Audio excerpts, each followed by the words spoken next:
Hello friends, आज हम आपको कहानी सुनाने जा रहे हैं चाहत बचपन की। रोहन रोज की तरह सुबह उठकर ऑफिस जाने के लिए तैयार हो रहा था। तभी रोहन की माँ नाश्ते के लिए उसे बुलाने आती है। रोहन बेटा, चलो नाश्ता कर लो। रोहन, नहीं माँ, पैक कर दो, ऑफिस में खा लूँगा, आज बहुत देर हो रही है। माँ कहती है, बेटा रोहन, रोज़ रोज़ ऐसा करोगे कैसा चलेगा? तू बिना खाए ही ऑफिस चला जाता है। अब तो लगता है तेरी शादी करनी ही पड़ेगी। रोहन, अरे माँ, ले देकर आप सभी बातों को शादी पर ही क्यों रोक देती हैं? वक्त आने दो, कर लूँगा। माँ, अरे बेटा, यह तेरा वक्त कब आएगा? कहीं तेरी शादी का ख्वाब देखते देखते हम इस दुनिया से ही ना चल बसे। रोहन, अरे माँ, ऐसा क्यों कहती हो? इतना कहकर रोहन ऑफिस के लिए निकल जाता है। इधर रोहन की माँ रोहन के पिता से कहती है, सुनो जी, अब यह काम धाम मुझसे नहीं होते। रोहन के लिए लड़की देख लो, उसकी जल्दी ही शादी करवा दूँ। आजकल रोहन का भी रवैया ठीक नहीं लग रहा, सारा वक्त ऑफिस में ही रहता है, कभी घर पर बात करने का भी टाइम नहीं होता उसके पास। रोहन के पिता कहते हैं, ठीक है, रोहन घर आए तो आज उससे इस बारे में बात करता हूँ। उधर शाम को रोहन घर आता है। माँ, हाथ मुँह धो लो, मैं खाना लगा देती हूँ। रोहन, ठीक है, आता हूँ। सभी साथ में खाना खाने बैठते हैं। तब रोहन के पिता बोलते हैं, रोहन, मैंने तुम्हारे लिए लड़की देखी है, तुम भी चल कर देख लो तो हम शादी की बात आगे बढ़ाएं। रोहन धीरे से बोलता है, पिताजी, इतनी जल्दी क्या है? रोहन के पिता थोड़े गुस्से में, तो कब करेगा, हमें भी तो पता चले। रोहन कहता है, पिताजी, ऐसा क्यों है कि माँ बाप जब देखो बस अपने बच्चों की शादी ही तय करते रहते हैं? इसके अलावा भी तो कुछ होता है।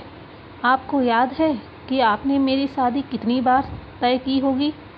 आपने मेरी शादी बचपन में भी तय की थी ना, बगल वाली छुटकी से, तो क्या वह नहीं लाएंगे?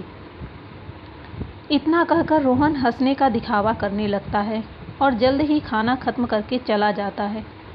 पर वहाँ उसके माँ और पिताजी बैठे ही रहते हैं। अब दोनों को पुरानी बातें याद आने लगती है।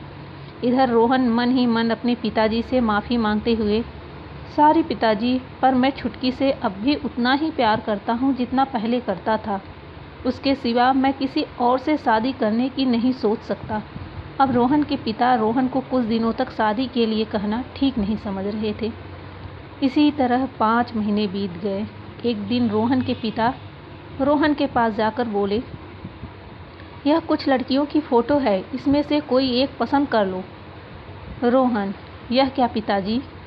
पिताजी ने कहा, रोहन, हमेशा अपने बारे में ही नहीं सोचा जाता, कभी अपनी माँ के बारे में भी सोच लिया कर।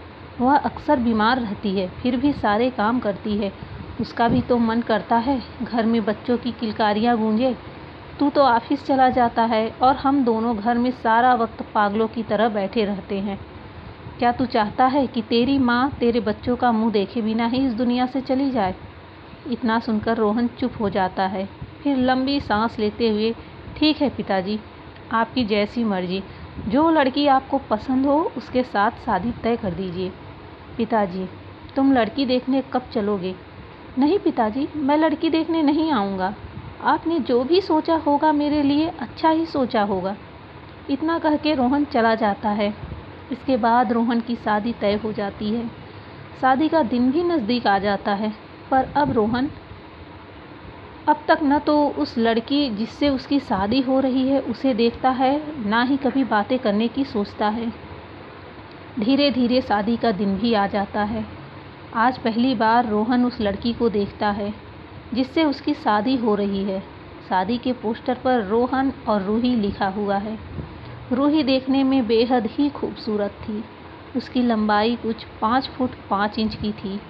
चेहरे की बनावट गोल थी, उस पर गोली बड़ी आँखें उसकी खूबसूरती पर 4 चांद लगा रही थी। उसका गोरा रंग निखर रहा था। उसे जो भी देखता बस एक नज़र देखता ही रह जाता, पर रोहन उसकी तरफ बिल्कुल नहीं देख रहा था। पूरी शादी में रोहन का चेहरा उतरा उतरा सा लग रहा था। जिसे कोई भी देखकर महसूस कर सकता था। शादी के बाद घर में निभाई जाने वाली सारी रस्में भी पूरी हो गई। सभी मेहमान अपने घर को चले गए। रात हो चली। खाना खाने के बाद सब अपने कमरे में चले गए। उधर रूही सजी हुई बेड पर बैठी अपने पति रोहन का इंतज़ार कर रही थी। रात काफ़ी हो गई पर रोहन नहीं आया। कब रूही की आंख लग गई उसको पता भी न चला। सुबह हुई। रोहन बाहर हाल में सोफे पर सोया था। माँ ने उसे उठाया। रोहन, यह क्या, तू यहाँ क्यों सो रहा है? अंदर क्यों नहीं गए?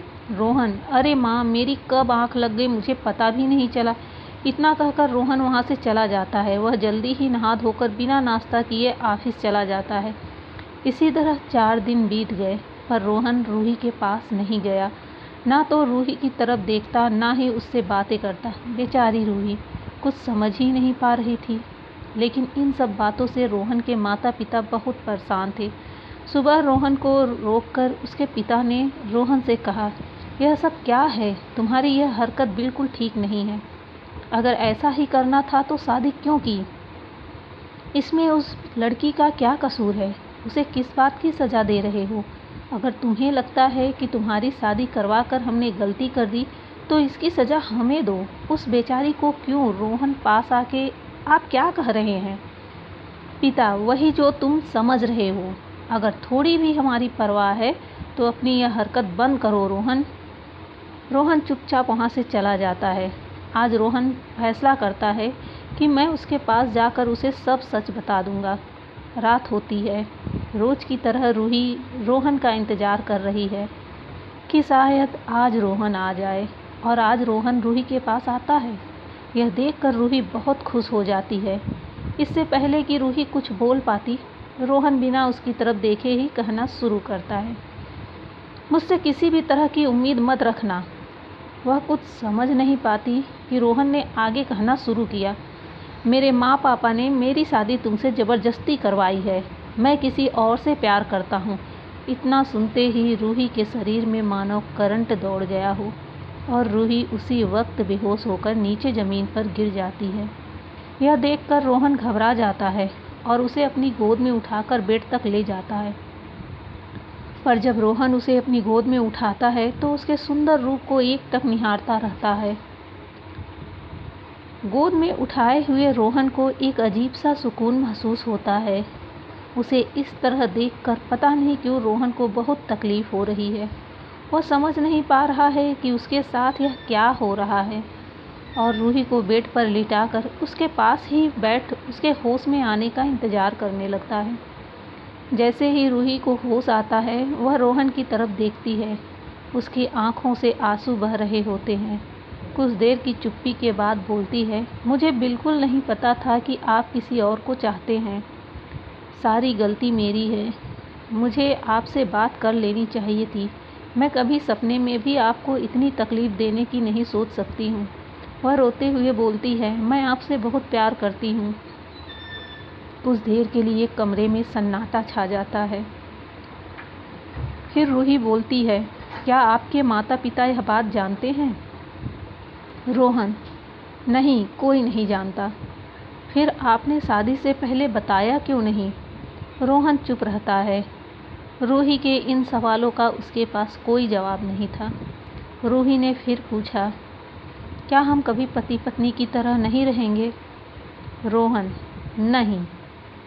अब तो रूही की आंखों से आंसू बंद होने के नाम ही नहीं ले रहे। बड़ी हिम्मत जुटाकर रूही ने कहा, कल पग फेरे की रस्म के लिए मैं घर जाऊंगी, फिर कभी नहीं आऊंगी। दुआ करूंगी कि आप अपनी ज़िंदगी में खुश रहें। इतना कहकर रूही रोने लगती है। आज उसके सारे सपने टूट गए। वह बहुत दुखी है। रोहन वहाँ से चला जाता है। अगली सुबह रूही पग फेरे की रस्म के लिए घर जाने के लिए तैयार हो रही है। रोहन के पिता रूही को जाओ उसके घर छोड़ाओ। आज रोहन थोड़ा खुश था। रोहन ने बहाना बनाते हुए कहा, पापा, आज मुझे ऑफिस जल्दी जाना है, ड्राइवर को भेज दीजिए। रोहन की यह बात सुनकर उसके पिताजी को बहुत दुख होता है। वह वहाँ से चले जाते हैं। इधर रूही तैयार होकर हाल में आती है। वहाँ कोई नहीं होता, बस रोहन हॉल में बैठा है।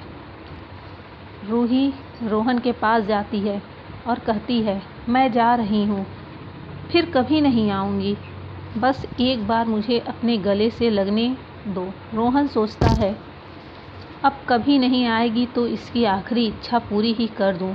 उठकर उसे गले से लग जाता है। रूही उसके गले लगकर फूट फूट कर रोने लगती है। उसका रोना देखकर रोहन का दिल भी दर्द से भर जाता है। उसे रोते देख अब रोहन को बहुत तकलीफ़ हो रही है। रोहन समझ नहीं पा रहा है उसके साथ यह क्या हो रहा है। रूही रोहन को अलविदा कर अपनी गाड़ी की ओर जाती है। रोहन की माँ, ड्राइवर सामान गाड़ी में रखो। रूही माँ पापा का पैर छूकर गाड़ी में बैठ जाती है। इधर रोहन को रूही का इस तरह से रोना बहुत ही बेचैन कर रहा था। वह इन बातों को सोचते हुए अपने ऑफिस की फाइल लेने अपने कमरे में जाता है। वहाँ रूही का रखा हुआ एक गिफ्ट और एक लेटर पाता है। रोहन लेटर को पढ़ता है। जब आप मुझसे दूर जा रहे थे तो आपने मुझे यह तोहफ़ा दिया था। मैंने इसे आज तक संभाल कर रखा था, पर जब आज मैं आपसे दूर हो रही हूँ तो आपका यह तोहफ़ा मैं आपको वापस कर रही हूँ। शायद मैं इसकी सही हकदार नहीं, इसका तो कोई और हकदार है। जब रोहन बॉक्स खोलता है तो उसमें वही गुड्डा और गुड़िया थे जिसकी रोहन और छुटकी बचपन में शादी किया करते थे। अब बचपन की सभी यादें रोहन की आंखों के सामने घूमने लगता है। रोहन यह सब देखकर जैसे सुन्न पड़ जाता है। जैसे ही वह रूही को याद करता है तो तेज़ी से भागते हुए बाहर की ओर जाता है, लेकिन रूही अब निकल गई होती है। वह सड़क की तरफ नज़र दौड़ाता है। अभी गाड़ी सामने ही दिख रही थी। वह ज़ोर से चिल्लाते हुए गाड़ी की तरफ दौड़ पड़ता है। अचानक रूही रोहन को अपनी तरफ दौड़ता हुआ देख गाड़ी रोकती है। गाड़ी से बाहर निकलते हुए, क्या हुआ, आप इस तरह क्यों दौड़ रहे हैं? रूही को कुछ समझ में नहीं आ रहा। तभी रोहन हाँफता हुआ रूही के पास जाकर, क्या तुम छुटकी हो? हाँ गोलू मोलू, मैं छुटकी हूँ। अब यह नाम सुनकर रोहन को यकीन हो गया कि यह उसकी छुटकी ही है, क्योंकि गोलू मोलू नाम सिर्फ उसे छुटकी ही बुलाती थी।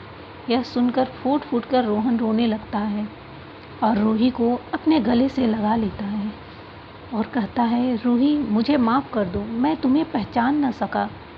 जानती हो मैं तुमसे बचपन से ही प्यार करता हूँ और हम जो गुड्डा गुड़िया की शादी किया करते थे उसे ही अपना सच मानते आया हूँ। मैंने तुम्हें कभी भी एक क्षण के लिए भी नहीं भुलाया। तुमसे बहुत प्यार करता हूँ। यह सुनकर रूही की आंखों में आंसू आ जाता है, पर अब यह आंसू खुशी के थे। जो रूही कुछ क्षण पहले यह सोचते हुए अपने घर जा रही थी कि अब तो उसकी दुनिया ही उजड़ गई, वह कैसे रोहन के बिना जिंदा रह पाएगी। शरीर तो थी पर जैसे जान ही ना हो।